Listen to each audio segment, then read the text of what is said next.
সমু চৌধুরী দেশের মঞ্চ, টিভি এবং সিনেমার জনপ্রিয় একজন অভিনেতা।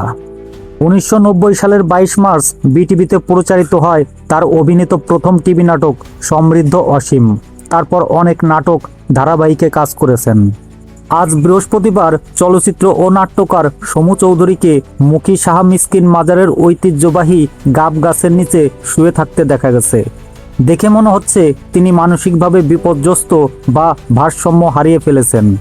অভিনয় শিল্পী সংঘের সাধারণ সম্পাদক রাশেদ মামুন অপু সিনে নিউজ 1234-কে ঘটনার সত্যতা জানিয়ে বলেন, আমরা সমুদাকে নিকটস্থ পাগলা থানা প্রশাসনের মাধ্যমে মাজারের ওখান থেকে উদ্ধার করে নিরাপদ হেফাজতে নিয়ে এসেছি।